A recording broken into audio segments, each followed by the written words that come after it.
大家好，我是 Teddy。明天就要出发了，我什么都没有准备，那该怎么办呢？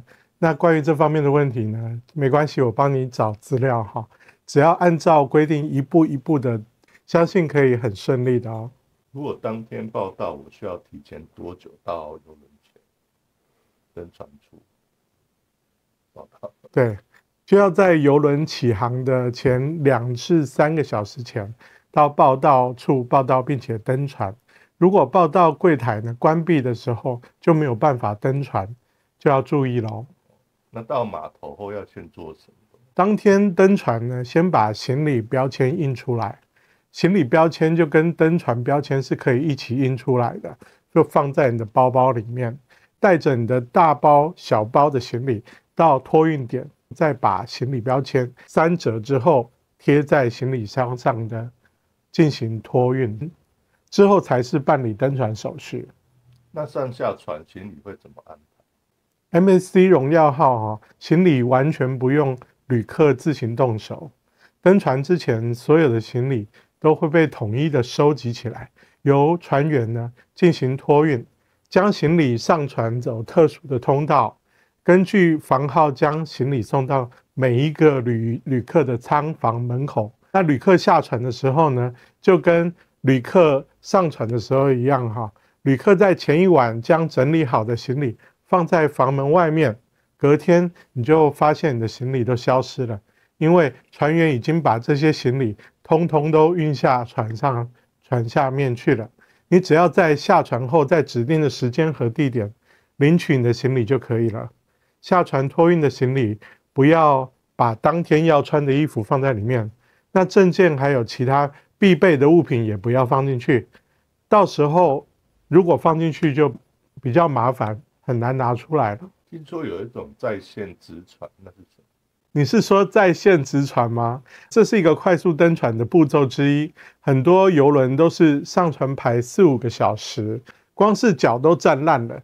MSC 邮轮呢，它很聪明的，就是想出一种按照时间分流的方式上船，而且让宾客都可以在起航日的72个小时前，在网络上完成在线直船的工作。你知道，只要填写完整的个人信息，并且下载列印出来，登船凭证，轻轻松松的在起航日毫无困难的办理登船手续了。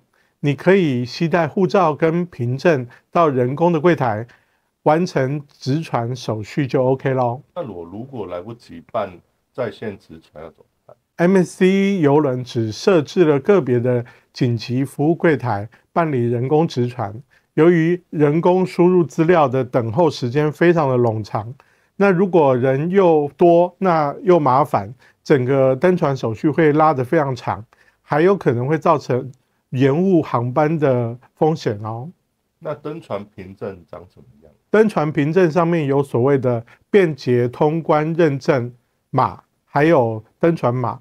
比方我们要出港口码头的时候呢，需要办理登船手续。登上邮轮或者是回国再次入境的时候呢，就要拿出来扫码。如果没有登船认证呢，就不能登船了。它就像是我们的一个船上的身份证，千万不要把它遗失咯。听说护照原件会在登船后由船方代为保管，是这样子吗？有很高的几率是船方面会帮我们保管，因为船方面会在每一个停靠的港口跟当地移民局做相关的清关的工作。清关就需要护照的原件，收取所有人的护照原件才可以加速办理流程。所以下船的时候，有时候可能只拿到护照的复印件而已。那护照被收走的情况下，旅客该如何处理？我们在行程中心理上准备好可能会被收走的准备，到时候就是用护照影本代替。当抵达港口的那一天，旅客在指定的时间和地点集合，然后跟日本海关办理通关的手续。我们需要携带房卡、护照影本以及日本海关申报单，并且在日本移民官柜台前进行证件的核对。旅客可以依据观光上路许可证，并将其贴在护照影本的背面并盖章。在日本购物并希望办理退税的时候呢，下船携带好你的护照、复印件，然后做观光或购物，作为一个免税的唯一凭证，就只有这一个而已，没有原件。用这张护照影本、观光上路许可书呢，作为退税的证明。那么，如果遗失这张纸，就无法登录。而且需要得到日本移民局官方支付约5000新台币才能够重新办理哦。那最后一天我要怎么取回护照的原本？在最后一天的早上呢，你的邮轮日报上面会告诉你要在哪里取回你的护照。那看日报或者是船上的广播通知你就可以了。有哪些物品不能带上邮轮？会造成危险的家电用品，像是电熨斗、电磁炉、电毯、吹风机，还有喷气熨斗、武器或爆竹，例如枪支、手铐、刀具、烟火，会产生热能或明火的物品，例如蜡烛啊、香氛啊，像这种各种酒类、各种饮料、各种食物、玩具，或者是各种棒球运动用品。制作逼真的玩具枪或空拍机、风筝，还有一些腐蚀性的化学物品，像是比方漂白水啊、喷漆啊、非法药物啊，像是毒品，还有宠物都不能带，延长线也千万不要带。如果你不小心将禁止携带的物品放置到你的大行李箱里，那邮轮公司会请你签同意书，然后在下船前一天送还给你。在下船的当天可以领取回来。违反规定带禁止物品会怎么样？违反这个规定，在登船的过程当中做安全检查的时候，发现了你带违禁的物品上船，那游客将会被禁止登船。像电棒卷跟执法器是可以带的。那马上就要整理行李了，上邮轮可以建议我带哪些东西吗？最重要的就是护照啦，要有半年以上的有效期限。你再多准备一份影本就可以了。如果是去一些需要签证的国家，要办有效签证或电子签证，要先在台湾申请，你要预留半个月以上的申请时间哦。目前日本跟韩国都是免签证入境的。买一个旅行平安保险，邮轮保险呢，我们之前在影片之前有讲过，可以参考我们之前的影片。带2张常用的信用卡。如果有2张，1张刷不过，还有另外1张可以刷，拿来支付在船上所有的消费跟小费，再带上一些1元美金在身上。虽然船上小费是已经进入你的房卡直接收取，不用再额外再多付小费，但是遇到服务真的很好的人，你也可以从身上拿出现金给予对方，掏出你的小费来赠予你觉得服务很好的人。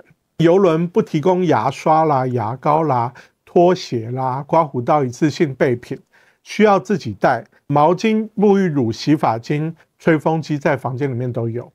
那最重要的是就是喝水。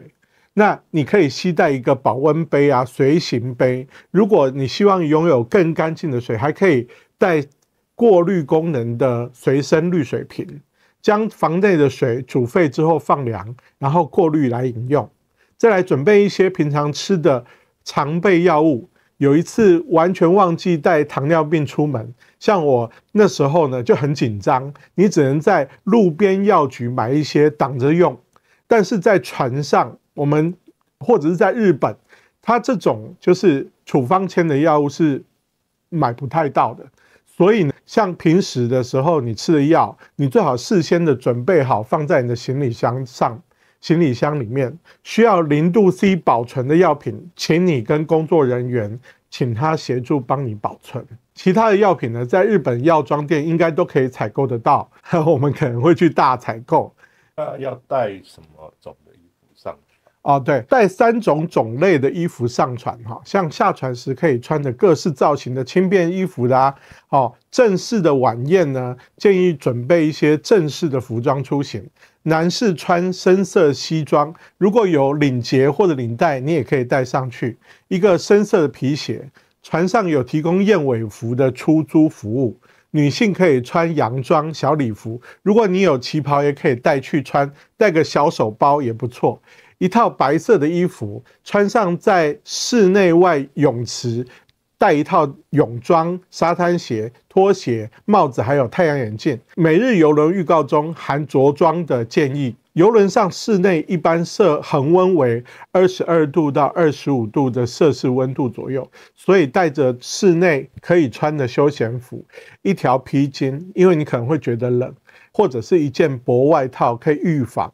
由于温度骤变带来的身体不适，你可以用这些来保暖。健身房需要穿着运动鞋进入，冬天的时候准备长袖的运动衣裤。那我们有什么东西是要随身携带？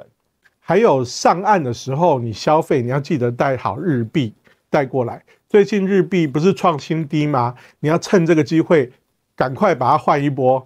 邮轮上面呢，兑换外币汇率真的超级的不划算，所以千万不要在邮轮上换。邮轮报到时呢，请把登机船的凭证、护照啊、签证啊、信用卡啊，千万不要把这几样放在行李箱里哦，因为这些是你随身需要查验身份使用，并且现金啊、珠宝啊、电脑等贵重物品容易破碎的东西，仓房卡啊。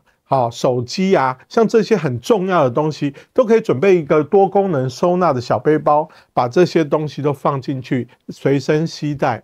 如果你在冲绳需要开车的话，准备好你的日文驾照译本。那有哪些东西可以带去让邮轮旅游更方便？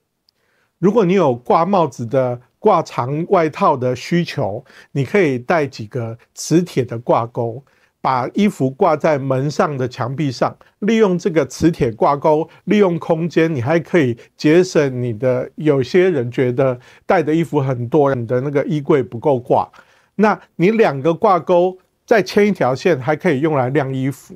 带 IKEA 衣物收纳的挂袋呢，放一些折好的贴身衣物呢，还有围巾啊、T 恤，利用你的衣柜空间。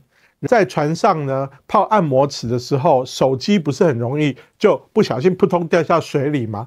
手机拍照的时候，担心沾到水受潮，或者是手机滑掉，然后掉入水中，你需要一个手机的防水袋。如果因为呼吸中止症，像我们有带呼吸器，这是一种3眼插口的一种插座，那记得带一个3眼插座的转换插头。舱房有2种插座，一个是欧标的2眼插座及 USB 接口，是220伏的。另外一个款式呢，就是我们熟悉的2扁1圆的台式的插座，是110伏的。你记得还要携带手机充电器。感冒、腹泻、晕船药等等密封的中药都可以放在行李中托运。知道现在最新的救生演习要如何参加吗？现在目前最新的救生演习有所变化哈。根据国际海上生命安全公约的规定，登船后邮轮在起航之前必须要参加应急演习。应急演习，你要知道要怎么正确的穿着这个救生衣。紧急情况下呢，逃生到哪个地方集合，有2个步骤可以做演练哈。首先，第一个步骤就是客舱的电视里面，你的观看，你必须要观看救生的演练过程，然后你的手机上面也可以观看你的 MSC for Me 观看逃生的影片。第2个步骤就是在限定的时间内走到指定的英文字母集合地点，在那边最后会有船员扫描你的邮轮卡，并且确保你已经参加过救生演习，并且领取你的救生衣。未成年的婴儿以及儿童在上船需要注意什么？上船之后我们要注意的就是，如果家中有未成年人，你必须要有父母监护人的陪伴，才能够一起上岸旅游。你到岸上的话，旅游的过程当中，也可以请服务台签署声明文件，帮未成年人增加一些额外的随行监护人。也就是说，不见得你一定要参与，可能其他随行的监护人也可以帮你一起带这个未成年人。那婴儿跟12岁以下的儿童一起旅游的话，在邮轮上有什么规定？带着小婴儿或者是12岁以下的儿童一同旅行，将获得一个美好的回忆。登船的时候呢，每个儿童领取全程佩戴的腕带。如果孩子在儿童俱乐部参加活动，结束后，工作人员会把小朋友呢护送到儿童接送区，让小朋友在那边等你。那么船上是否提供摇篮或者餐饮？是的，邮轮提供数量有限的摇篮和餐饮。在高峰季节，有可能会出现供大于求的状况，因此，当你预订邮轮船票时，务必让旅行社将您的需求传真给MSC 官方。对于婴儿以及儿童，船上有什么食物选择？所有小孩子都可以享受到极具创意的餐点和趣味十足的正餐。MSC 丰富的菜色的选择，可以满足孩子对口味和营养的双重需求，还可以向服务主管呢预定蔬菜浓汤、婴儿食品，还有现做的水果冰沙。MSC 邮轮大部分消费不收现金，那要怎么办？登上的消费是记录在你的房卡上面哦，万一房卡遗失，要马上到服务台申请挂失补发，不然就会有被盗用的风险，那就麻烦了。房卡上面有很多功能，比如说上船离船可以当登邮轮通行证、触控舱房的钥匙、邮轮上的身份证、餐厅用餐的识别证、通行证、购买免税用品的时候付款、付费餐点、付费服务当做消费的记账卡，或者是高级晚宴登记凭证。如果你是通过信用卡绑定支付，那消费金会在信用卡中自动扣缴。建议上船的当天就到服务机上完成绑定动作。一张信用卡可以绑定多人的房卡，可以不是本人名下的信用卡。我们不绑信用卡，那在上船的时候，房卡需要先支付多少出资金？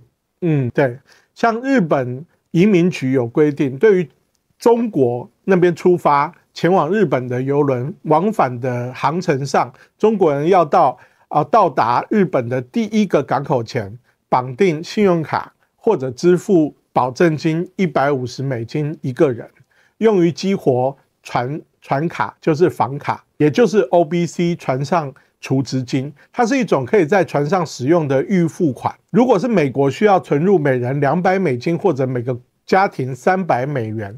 如果是欧洲邮轮，每人$150，每个家庭呢$250的保证金。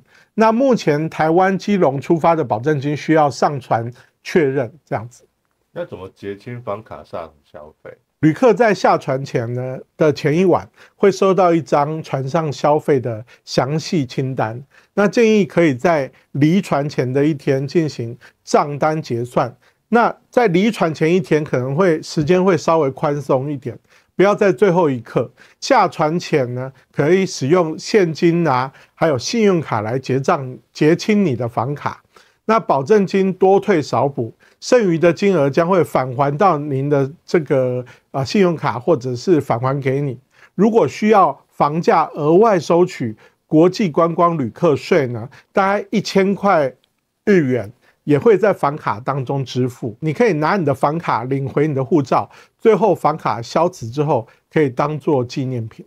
我如何知道我在船上的消费情况？你就下载 MSC 的 For Me 的这个 APP， 然后你可以随时查看你在船上的消费账单，或者是在电梯旁边的那个大型的智慧萤幕，好不好？你可以在上面查询。我想买一些伴手礼，邮轮上购物是否免税？没有错哈，在邮轮上购物免税，许多奢侈品的品牌，还有时装还有配饰、美妆、香水，还有腕表很多人想要买表还有珠宝像这样东西都是免税的。保存好您的购物的收据，还有物品的维修卡，这样就可以了。靠港日岸上观光行程，我要在哪里集合下船？在官方购买岸上观光行程的旅客，会在航程的第2天有专人把观光集合信息这个通知信呢，还有岸上观光票呢，送到你的客舱，记得查收。没有收到的话，可以到5楼船中宾客服务台，或者是旅行社领队值班柜台取得协助。靠港日岸上观光，我可以不下船留在船上吗？靠港日你可以选择不下船哈。靠港日的期间呢，免税店还有部分的娱乐设施都会关闭，餐厅会部分开放。哪些会关闭开放，可以跟邮轮咨询。如果是停靠多个港口，必须要在停靠第一个港口下船办理邮轮入境手续。比方没有在宫古岛下船，但是你会在隔天的那霸下船，那你就要在第一个停靠港口宫古岛先要完成你的入境通关手续，否则呢，你后续所有的停靠港口你都没有办法上岸了。那目前疫苗检疫有需要注意的地方吗？对，像南韩啊、日本啊入境都不需要出示免疫接种证明。登船前跟船上筛查程序是怎么进行？所有的登船宾客都必须要再通过邮轮码头的体温检测，在登船口也会进行2次的体温测量。那船上也可以免费进行体温的检测。如果你感觉不适，需要立刻前往船上的医疗中心，寻求专业的医护人员帮忙，因为船是一个很容易造成交叉感染的地方。对，船上的清洁跟消毒工作是怎么进行？船舱每天清洁2次，公共区域每小时消毒1次，餐厅、酒廊、儿童俱乐部、经常会被触碰的设施等等都会做消毒。剧院、签字笔、儿童玩具，每一次使用后立刻清洁消毒，而且我们自己要多用洗手乳洗手，并且在厕所提供免费的纸巾擦手。那如果需要隔离的设施是怎样？MSC 荣耀号有全新循环船外新鲜海风的18间客舱，实施严格的隔离，船舱的舱内空气并不会进入船上其他的区域。携带血糖仪、胰岛素等医疗用品上船吗？可以的，胰岛素配药或者是药剂啊、注射剂啊、血糖仪啊，药品上面都要有专业的印刷的标签，标明药品制造商的名称啊，建议携带医院开具的相关历史病理资料啊，针头等注射器，依据海关边检的相关规定，建议您再进行托运处理。如果需要自行注射药物呢，联络舱房服务人员索取气质针筒的箱子。旅客需要冷冻存放的药品，有冰箱可以放吗？虽然船上的舱内设有小冰箱，但是只可以存放饮料，还有一些零食。如果有携带需要冷冻保存的药品，建议宾客还有提前写信给官网，还有旅行社提出你的申请。MSC 会尽快的帮宾客安排存放的地点。如果在船上晕船的时候该怎么办？邮轮上有备有常备的免费的晕船药，它是不用钱的，可以到船上的5楼的船中客服中心领取。船上有医疗服务吗？船上有配有专业的随船医生，在医务室开放时间去就医，不过需要一笔不小的费用哈。船上医疗设施、药品都很有限，可以事先准备好携带旅行期间将会需要使用的药物，比方退烧药啦、感冒药啦、肠胃药啊等等。对于疾病、特殊饮食需求、身体条件等有特殊需求的朋友需要注意什么？对于疾病啊、特殊饮食需求、身体条件有特殊需求的宾客，你必须要填写完整的特殊声明，并提前10个工作天 email 或者是透过旅行社递交 MSC 邮轮公司。部分特殊需求需要提前1个月以上的申请，确保旅行过程的安全还有舒适。如果是素食者或者是特殊饮食，像是一些不吃猪、不吃牛的，在邮轮上的饮食要如何安排？邮轮上针对素食者提供素食的餐饮，还有不含麸质的饮食，那特殊需求应该也会得到满足。我很好奇，什么是邮轮日报？登船后每天都会有一份邮轮日报，而且呢会出现在客舱里。邮轮日报有各种的场所活动的开放时间啊，免税店的促销啦、时间啊、天气预报啊，上岸玩的时候会不会下雨啊，各种摘要，要不要带外套，还有各种商店的营业时间、港口，还有我们登船的时候还有离船的一些重要讯息，那么都会在这些日报上面。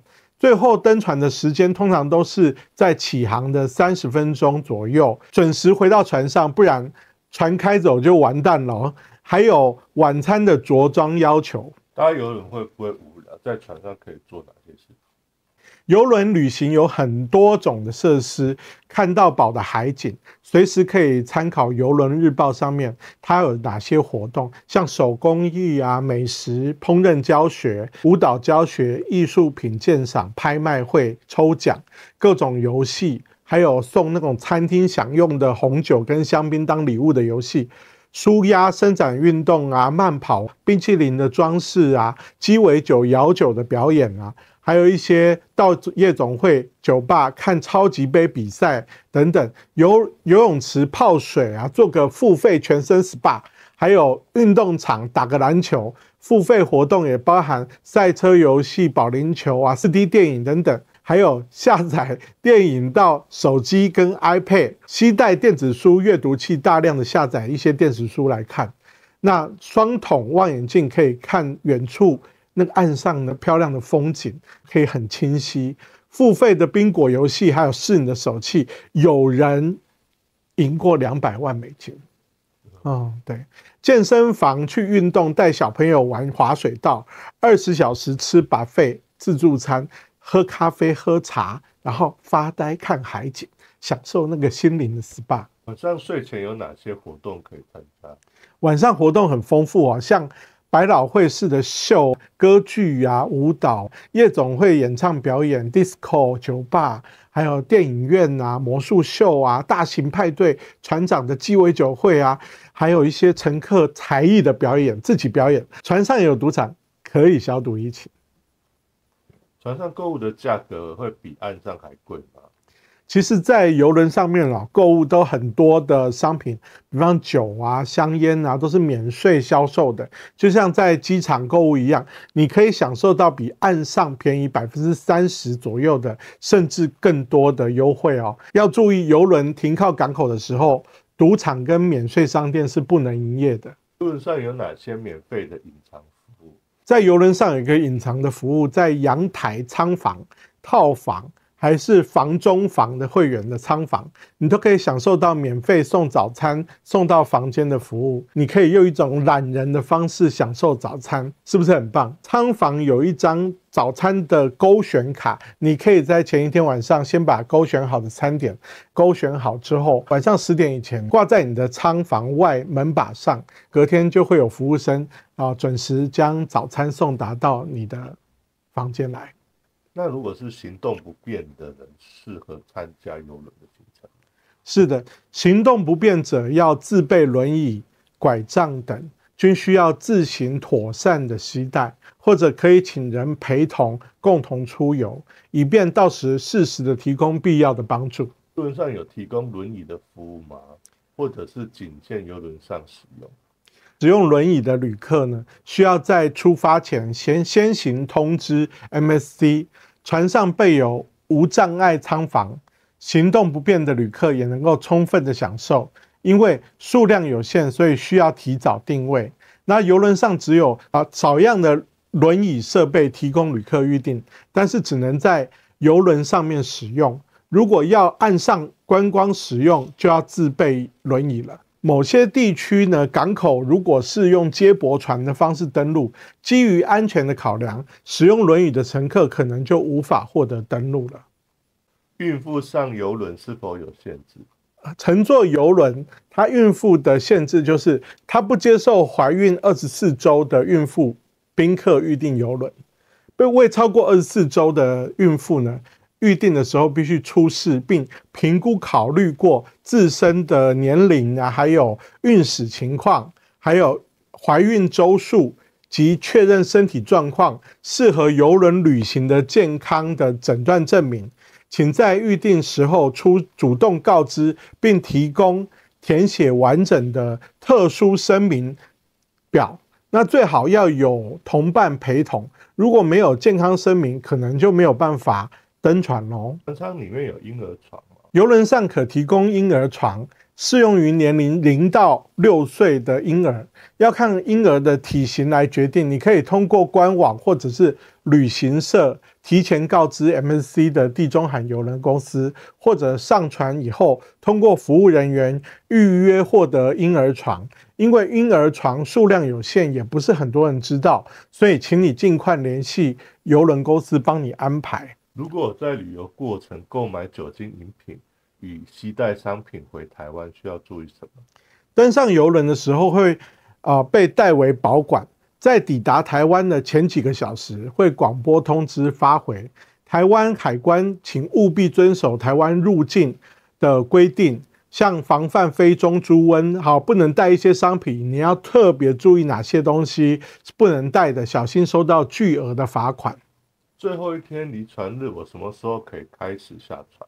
因为邮轮采取分流的下船的方式，旅客依照安排指定的下船时间呢，离船当天，离船指示将在船内各处的电子荧幕上面进行播放，时间到了就会在指定的地区的区域等候离船就可以了。邮轮上多为外籍人士讲英文，我英文不好，要怎么沟通？MSC 荣耀号一般都是用英文没有错哈，船上的接待处通常都会有多语言的服务人员，那包括会说中文的工作人员。再来就是你可以查看船上的指示啊，船上的指示标示通常都会有多种语言标注，那包含中文啊，依照指示可能会告诉你哪些地方有会说中文的服务人员，或者是打电话给服务人员，请问是否会有说中文的人？Can you speak Chinese？ 就有机会找到会说中文的服务人员咯。接下来最后呢，带上愉快的心情就可以准备出发啦。